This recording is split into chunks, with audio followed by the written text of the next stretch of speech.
Sorry guys, it's been a while since we did a gear video, lots of stuff happening in life, but we're trying to get on track here. Summer's starting up, we've got lots of new gear to share with you guys and a bunch of trips this summer, so make sure you keep watching and make sure that you hit that subscribe button so that we come up in your feed. I just thought I'd do a quick video on the differences between the original Aerios 45 backpack from Arc'teryx and the new Aerios 35. There's been maybe 4 or 5 iterations since they came out with their Aerios 45. They've had little tiny changes along the way to fix things that people didn't like on the packs, and it's actually turning out to be a really nice pack. So I picked one up and I still have the tags on it. It's kind of hard online to see what the differences are in the packs, so I will give you a little rundown. It doesn't come in a 45 liter anymore. I'm using the Insta360 flow. It's supposed to be tracking me, so if it loses my face, it's because I'm holding the packs up. But anyway, here's the old pack. This is the 45 liter. Here's the new pack. This is the 35 liter.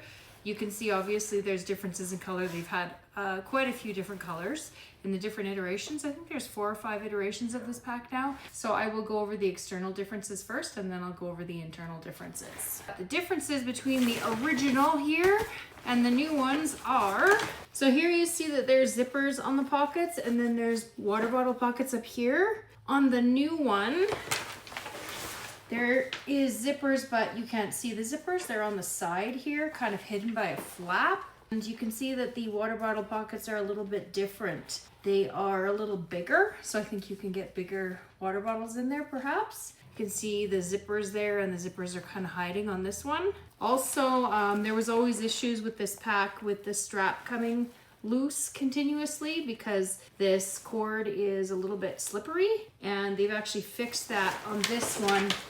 You can't tell, but the fabric is a lot less slippery on this, so I'm assuming it's not going to loosen like this other one. Also, the really nice way that Arc'teryx had to carry the poles across the front has been removed, this little loop here, and you see that it's not on this pack. And most notable on this pack is the fabric on the sides is a little bit different.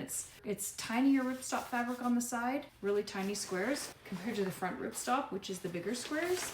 And on this pack, you can see that the whole thing is the bigger ripstop. One thing in this very latest version is the new pack has the FCO DWR finish.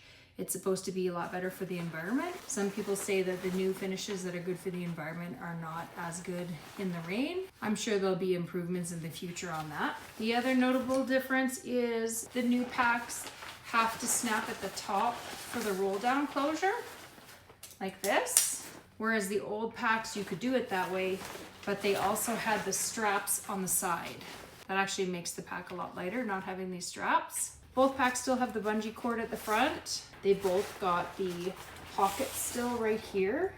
I'll just show you the bungee here and the pocket at the top. They're using the same zippers and they're using the same zipper hardware for the packs, it looks like. So that hasn't changed. They've still got the ice axe loops. They seem to be exactly the same as they used to be. They've still got the same back panels. They seem to be exactly the same as they always have been. The panel on the outside anyway, there is a difference on the inside.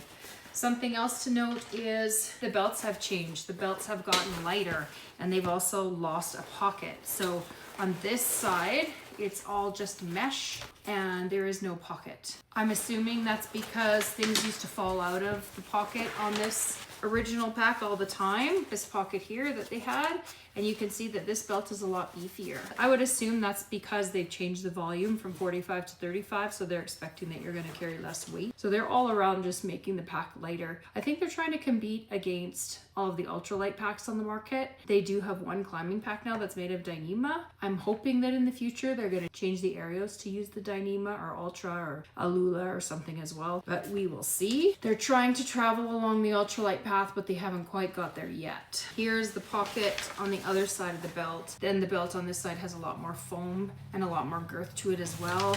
And that's the old one, and on the new one, it's basically just mesh. So it doesn't have any padding at all, really. It does have a mesh pocket. It's a little bit smaller than the old pocket because the belt isn't as wide as well. The side pockets are really different on the new pack. The old one had this big pocket, and it's bungee, and there's a bungee, I don't know if you can see this that well, but there's a bungee here, and then there's this cord that goes up, I'll undo this, to the top here. to this loop. And if you undid this cord, you could lose it inside this, and you'd have to go find it with a pair of tweezers. But you can see the pocket is really large and really tall. You could fit a lot of stuff in here. If you didn't have this tightened up really well, you could also lose items. I remember I lost my jacket out of the Aerios 35 that they used to have. So they've totally changed the side pockets now. They look a lot better. They've got just mesh here, which is a lot lighter, of course. They've also got a compression strap here that you can pull and compress the pack. And this also helps keep your gear in. I don't know if this is going to be more secure or less secure. I guess time will tell. You just pull on this and it tightens up the pocket. The pockets come a lot lower down here, so you can grab your water bottles a little bit easier, and they don't go quite as high up the pack. The other ones were like way up here. These are a little bit smaller, more reminiscent of other backpacking packs. So the other difference on the outside is the hip belt is now not sewn on and integrated. You can see this hip belt is sewn and a part of the pack, and you couldn't change the hip belts. Now they're going the way of a lot of other ultralight packs, where if people get skinnier on a long distance trail, you can swap out the hip belt. And this hip belt is just held in with Velcro behind here, just like the Hyperlight packs or other packs. It still has nice padding here to keep you from getting chafed. But now you can actually ask the store to give you a different size belt, and they do have different size belts in the back. I didn't see anywhere online where you could change the belt, but certainly you can in the store. The other big difference is there is a strap that can go over the top now. There never used to be on the old pack. They just have it attached to the top here. You can kind of customize where you want it. There's a loop here that you can stick it on.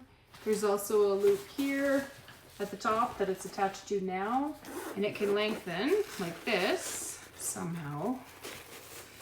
It's not very user friendly, honestly. Oh, you just have to give it a good pull. And it can go over the top, and there is another loop here that you can hook it onto right there. So loop there and hook it there. There's a loop at the top here that it's attached to, and there's also another loop down here that you could attach it to. Something else worth noting is the load lifter straps here. They're wider straps now. They don't use the cordage load lifters like they had before here with the tightening pull here, and they had all this cord hanging out. They don't have this anymore. My guess is they probably had some issues with the load lifters coming undone, because this is also the same kind of slippery strap that they had on the front that they had here. So perhaps they were having issues with that, and that's why they changed. Or maybe they just changed it to make the pack lighter. So on the inside, something to note is I had issues with my pack, and I actually had to send it back because the inside panel on these is plastic, and there's plastic laminated on plastic. Let me see if I can kind of show you. So this is a hard plastic panel here. And I don't know if you can see it because they're clear, but there's clear plastic laminate pieces here, and these plastic laminate pieces actually delamed, and I had to send my pack back for warranty, and they did give me my money back for the pack. So that is now changed, and I would imagine that they changed it because of all the warranty issues, but they also probably changed it because what they have now is lighter. Now the panels are like a hard foam. I don't know if you can see that very well. So there's one metal rib that you can see here, and that is right down the middle of the panel. And there's just a Velcro strap keeping it in. And this panel is completely removable if you don't want it. There's just a couple of Velcro straps holding the panel in. So if you don't like the panel and you like to have just a nice soft back on the pack, you can certainly do that. So that's a huge improvement, because it doesn't look like there's anything that can delam and break on that. The main bag is just a big huge tube like it always has been, except for that one pocket on the inside. Both of the packs have that one pocket. The zipper pocket to keep your keys in.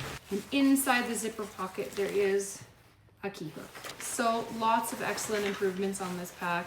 I mean, the color itself is just a nice improvement. It's unfortunate that they don't have the 45 liter in this pack anymore, because it would be nice to use it for longer trips. So it's definitely for someone who's going a lot more ultralight, or for somebody who's only going for 2 or 3 days. I did find that it fits pretty much exactly the same as the 45 liter. The regular still fits me really well. I have a 17.5-inch back. So one other big change is they had the hanger for a bladder in the old pack, and in the new pack they no longer have that hanger. They just have a mesh pocket to put your bladder in. I guess they can do that because it's a smaller pack. It's not as tall. They don't need to hang it. I don't think that you'll be able to see this mesh, but there it is. There is a little hole right here for your tube to come out for your bladder. And it does have a hood on it, so there shouldn't be any water getting in it. And it's constructed differently than the old one. The old one had a big, huge flap here. See how big that is over the hole? And the new one is a lot smaller hole with a smaller flap. So I think that's it. That's all the differences between these two packs. They used to have a really nice purple. I missed out on the purple. Right now they just have this blue and they have black. I'm assuming they'll come out with some more really nice colors in the future. And maybe someday they'll even start using ultralight fabrics. Wouldn't that be amazing? But then of course the packs will be scary expensive, just like the Hyperlight packs and everything else. Their Dyneema climbing pack right now, let me just see how much it is. I'm actually wondering if they're getting away from the Dyneema climbing pack because it's not in the Arc'teryx store anymore unless they're just sold out. I don't know why they would have done a Dyneema climbing pack and not a Dyneema backpack when everybody else has Dyneema backpacks, but maybe their climbing pack wasn't a great seller because it was so expensive. It was like, I think it was over $500. Yeah, it's not even in the outlet, so maybe it's been discontinued, or maybe it was so popular it sold out. Who knows? If it was popular, I'm sure they're going to start doing other packs in the Dyneema or something else. I'm sure they're finally realizing that the last thing that they can do with their pack to make it lighter is really update their fabrics. So we will see what they have in the next version. I haven't decided if I'm going to keep the Aerios 35 yet. I still have the tags on, as you probably saw. I might just take it back and wait for the next version. Hopefully this video helps you guys out. Let me know in the comments how the audio was. I don't know if I got my Rode mic to do both channels this time. I've been trying to work on getting my sound better, so let me know in the comments. If you have used this new Aerios pack, let me know how you liked it. Thanks so much for watching, and we'll see you in the next one.